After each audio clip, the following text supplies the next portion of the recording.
Sony TV का quiz reality show कौन बनेगा करोड़पति 16 दर्शकों का खूब मनोरंजन कर रहा है। पिछले 24 वर्षों से अमिताभ बच्चन इस शो के साथ जुड़े हुए हैं। कंटेस्टेंट्स को अमिताभ बच्चन द्वारा पूछे गए सवालों के जवाब देते देखना बेहद रोचक होता है। इन सवाल जवाबों के बीच बिग बी अक्सर अपनी जिंदगी से जुड़ी कुछ व्यक्तिगत बातें भी शेयर करते हैं। बड़े पर्दे पर अपने विभिन्न किरदारों से दर्शकों का दिल जीतने वाले इस महानायक का ये पक्ष द्वारा दर्शकों को बेहद पसंद आता है, क्योंकि वह उन्हें अपने पसंदीदा अभिनेताओं के पीछे की सच्चाई से परिचित कराते हैं। हाल ही में केबीसी के मंच पर अमिताभ बच्चन ने अपनी एक अधूरी ख्वाहिश का जिक्र किया। केबीसी 16 के मंच पर अमिताभ बच्चन ने फास्टेस्ट फिंगर फर्स्ट राउंड जीतकर हॉट सीट पर बैठी महाराष्ट्र की कंटेस्टेंट नेहा का स्वागत किया। जब नेहा के बारे में अमिताभ बच्चन ने जाना कि उसने अपनी मास्टर्स की पढ़ाई पूरी कर ली है और अब वह सेना में भर्ती होकर देश की सेवा करना चाहती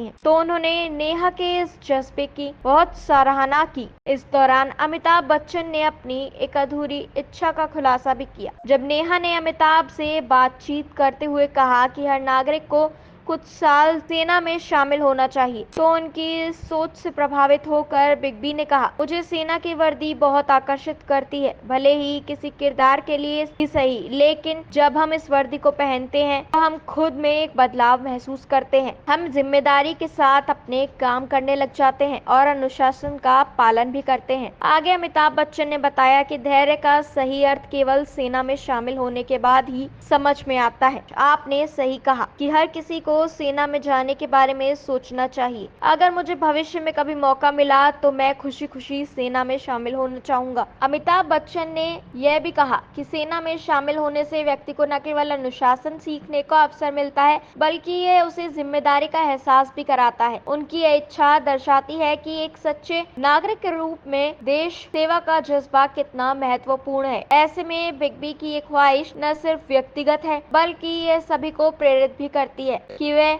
अपने देश के प्रति अपनी जिम्मेदारियों को समझें और निभाएं।